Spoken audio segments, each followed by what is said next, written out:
wabarakatuh. Kembali lagi bersama saya Desi. Dalam video kali ini saya akan sharing cerita mengenai persalinan dan juga kelahiran Naira.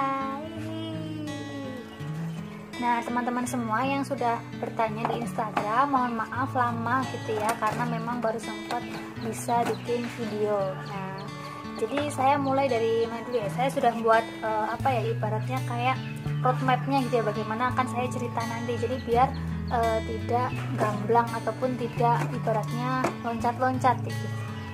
Nah, sebelumnya saya cerita proses awal waktu tahu hamil itu adalah sekitar 1 bulan, belum ada 1 bulan ya setelah pernikahan. Saya nikah tanggal 18 Desember, kemudian awal Januari itu sudah ada tanda-tanda gitu ya.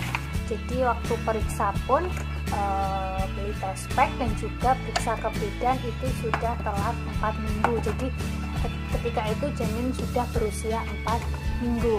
Nah, teman-teman di sini banyak yang mungkin salah gitu ya. Kok belum ada nikah 1 bulan, kok udah hamilnya 4 minggu atau 1 bulan gitu ya. Nah, ternyata teman-teman yang belum tahu bagaimana cara menghitung usia kehamilan itu adalah dihitung dari hari terakhir, hari pertama haid terakhir. Jadi dihitung dari hari pertama haid terakhir. Nah, itu dihitung sebagai 1 hari gitu, sehingga wajar saja kalau usia pernikahan belum 1 bulan tapi kok hamilnya sudah 4 minggu gitu. Nah, kemudian setelah tahu bahwa saya hamil, nah otomatis harus ini ya, lebih ekstra menjaga diri gitu ya. Padahal pada waktu itu di awal-awal tahun 2021 itu jadwal saya sangat padat gitu ya, keluar kota karena memang sedang meninjau bisnis yang sedang dikembangkan gitu, sehingga ya udah wajar saja saya pergi jauh padahal tahu hamil ya. Otomatis karena saya mual muntahnya sangat hebat gitu ya, jadinya ya pas perjalanan ya sering mabok, sering lelah, sering capek kayak gitu. Tapi mau gimana, karena tuntutan pekerjaan kayak gitu ya, mau nggak mau harus dilalui kayak gitu. Nah, itu pertama kali tahu hamil gitu. Nah, pas trimester pertama itu kan 1-3 bulan awal kayak gitu ya, itu mual muntahnya ya biasa kayak orang hamil gitu ya. Ya ada ngidam juga, pengen ini pengen itu, bahkan seringnya pengen makanan kayak gitu ya, seringnya pengen makanan, bukan hal-hal yang aneh. Kayak kalau misalnya aneh kan pengen lihat orang diinjak atau apa, itu kan aneh. Nah, kemudian pas trimester kedua itu harusnya kan mual muntahnya kan sudah mereda ya, itu menurut teorinya. Tapi kenyataannya itu justru malah semakin hebat kayak gitu ya. Makanan sih masuk, tapi beberapa menit kemudian langsung keluar semua. Akhirnya yang masuk hanyalah makanan-makanan yang berkuah. Jadi saya waktu trimester kedua itu kebanyakan makan soto, makan bakso, makan mie instan juga, tapi nggak banyak sih kalau mie instan ya, makan yang berkuah gitulah, sop. Nah, itu hampir setiap hari di rumah, ataupun kalau di rumah nggak masak ya pergi beli di warung kayak gitu ya. Pokoknya makanan-makanan yang berkuah itu yang masuk, sedangkan makanan-makanan yang padat itu susah untuk masuknya gitu. Nah, kalau saya yang penting ada makanan yang masuk buat tenaga, meskipun memang gizi ataupun nutrisinya sedikit gitu ya, itu nanti ditambah dengan vitamin ataupun nutrisi yang lain selain dari makanan, karena ya makanannya kurang kayak gitu. Kemudian waktu trimester kedua itu saya juga udah mulai ikut kelas-kelas kehamilan, tapi secara online ya, karena offline belum ada. Jadi secara online saya ikut kelas kehamilan, di mana di sana juga banyak sekali belajar mengenai proses kehamilan sampai persalinan, bahkan sampai menyusui gitu. Cuma namanya sedang persiapan kehamilan pasti lebih fokus di kehamilannya gitu ya, sehingga menyusuinya ataupun pasca melahirkannya tidak terlalu dipelajari pada waktu itu. Padahal ini salah gitu. Jadi harus benar-benar semuanya dipelajari. Dan saya juga menemukan gitu ya di Instagram di dekat daerah saya itu ada sebuah klinik, itu di situ juga melayani pelatihan nafas, yoga dan lain sebagainya, bahkan juga perineum massage ibu hamil itu saya juga lakuin kayak gitu ya, baik di trimester kedua sama trimester ketiga. Nah kalau di trimester ketiga kondisi mual muntahnya sudah reda dan sudah ibaratnya sudah kembali seperti semula, sehingga makanan apa aja bisa masuk, bisa nelen kayak gitu ya, tidak muntah lagi, tidak mual lagi, tidur pun enak gitu ya. Cuma karena perut semakin membesar jadinya ya hanya bisa miring ke kiri kayak gitu. Jadi itu memang direkomendasikan buat ibu hamil miringnya ke kiri, meskipun miring kanan pun juga boleh kayak gitu ya. Yang nggak boleh adalah tidur tengkurap itu bagi ibu hamil, kecuali mungkin kasurnya bolong gitu. Ada loh kasur yang bolong, jadi pada waktu saya melakukan massage ibu hamil itu menggunakan kasur yang bolong, sehingga itu kita bisa tengkurap, bisa dipijitin daerah punggung. Tengkurap bagi saya pada massage itu benar-benar enak sekali gitu ya, karena udah berbulan-bulan nggak boleh tengkurap. Nah pas di massage ibu hamil bisa tengkurap, wah seperti menemukan air di padang pasir gitu. Nah kemudian menginjak trimester ketiga, jadi perkiraan hari lahir atau HPL-nya itu kan tanggal 22 September tahun 2021 gitu ya. Tapi ternyata qadarullah maju gitu ya, maju 10 hari. Ternyata tanggal 11 September itu sudah mulai nge-flag gitu ya. Nah, tanggal 11 itu udah mulai keluar flag gitu ya.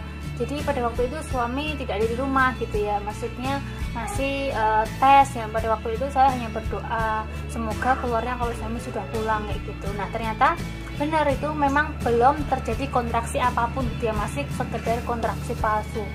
Kemudian malamnya itu kami memutuskan untuk memeriksakan diri ke bidan terdekat di rumah jam 8, sekitar jam 8. Tapi ternyata setelah dicek oleh bidannya itu belum ada tanda-tanda sama sekali. Bahkan waktu dicek itu baru pembukaan 1, dan itu kata bidan masih lama sekali, mending pulang dulu aja daripada nunggu di sini. Akhirnya kita pulang lagi gitu ya. Pulang sampai di rumah itu saya bisa tidur sampai jam 11 malam itu kebangun karena tiba-tiba ketubannya pecah atau air ketubannya mengalir dan membasahi kasur. Itu benar-benar kebangun seperti kayak disiram air gitu ya, kayak gitu. Terus saya membangunkan suami untuk mengantar ke bidan terdekat lagi. Nah tapi harus diketahui bahwasanya kalau memang ketuban sudah pecah itu kita tidak perlu panik, kita harus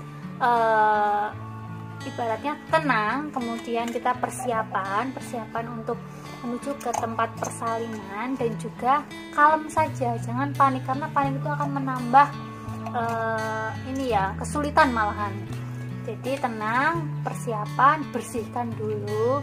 Kemudian saya juga membangunkan kedua orang tua untuk mengantar gitu. Nah sampai di sana pembukaannya juga masih sedikit, baru 2 atau 3 ya kalau nggak salah, jadi masih lama. Dan ditunggu di sana memang itu udah mulai kontraksi asli gitu ya, udah mulus-mulus banget, udah nggak tahan kayak gitu. Jadinya ya di sana karena di bidan bukan di rumah sakit, jadinya ya harus nunggu kalau mau lahiran normal gitu. Cuma kata bidannya kalau ini nanti subuh tidak lahir maka akan dirujuk ke rumah sakit. Saya juga hanya berdoa ya semoga saja bisa segera lahir, bisa normal gitu, karena takutnya nanti kalau di rumah sakit terus kemudian sedang pandemi juga gitu ya. Nah saya tidak bisa membayangkan, takutnya nanti juga di sana tidak mau sabar akhirnya disesar gitu ya. Nah kalau di bidan kan benar-benar sabar, ditunggu sampai normal kalau memang kuat gitu. Nah ternyata sampai benar gitu ya, setelah subuh itu lahiran gitu. Lahiran subuh dengan berat badan bayi itu dulu 2,8 kilo dan juga tinggi badannya 47 cm. Alhamdulillah sehat, selamat, tanpa suatu kurang apapun. Nah tapi sayangnya ya begitulah ya, karena tidak kuat mengejan akhirnya robek gitu ya. Terus dijahit sekitar 5.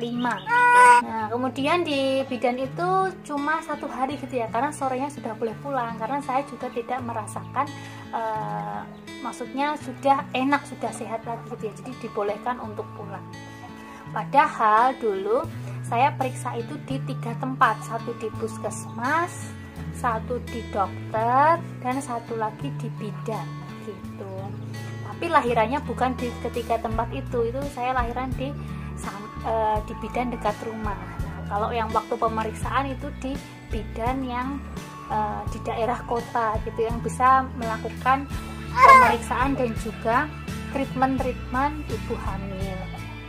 Nah, jadi pada waktu itu sebenarnya sudah ada surat rujukan kalau misalnya nanti lahiran itu di PKU dekat rumah. Tapi saya pengennya di bidan, ya udah pada waktu itu qadarullah memang di bidan dekat rumah saya bisa lahir di sana secara normal. Nah, tapi ada sedikit kejadian yang mungkin bisa teman-teman ambil hikmahnya gitu ya. Kalau teman-teman semua pengen lahiran normal, itu kan HB-nya itu harus normal gitu ya, sekitar 10,5 minimal sampai 12-an. Nah, seminggu sebelum lahiran itu ternyata waktu periksa hemoglobin itu saya cuma 10,2. Kemudian diminta untuk meningkatkan itu dengan cara makan makanan yang mengandung zat besi seperti hati ayam, hati sapi. Nah, karena waktu itu kurang hemoglobin, jadinya suruh makan makanan yang mengandung banyak zat besi gitu ya. Dan setelah periksa lagi seminggu kemudian, itu pada waktu itu 2 minggu sebelum lahiran ya, yang saya periksa itu 10,2 atau 10,3, itu kan masih jauh gitu ya. Kemudian setelah makan makanan yang mengandung zat besi, hampir tiap hari itu hati ayam itu hampir tiap hari ada di menu makanan kayak gitu. Jadi setelah itu periksa lagi, alhamdulillah naik gitu ya, jadi 10,5 di batas minimal kata bidan pada waktu itu, sehingga ya insya Allah bisa lahiran normal. Cuma dulu saya juga masih takut karena katanya kalau orang minus gitu ya atau miopi itu tidak bisa lahiran normal, tapi ternyata itu hanyalah mitos, karena minus itu harus diperiksakan di dokter mata apakah nanti bukan minusnya yang jadi masalah.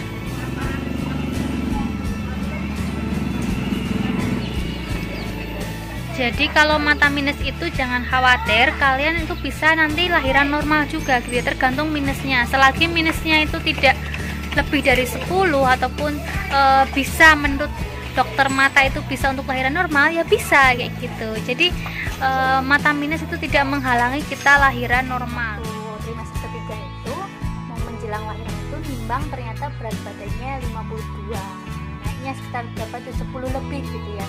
Tapi setelah melahirkan ya kembali lagi berangsur-angsur sampai sekarang masih stuck di 41-42. Jadi teman-teman semuanya yang bagi badannya yang mungkin kecil ataupun kurus ataupun memang dari sananya tidak bisa gemuk, itu jangan takut kalian bisa lahiran normal. Itu saja mungkin story birth yang mungkin benar-benar singkat, benar-benar padat gitu ya.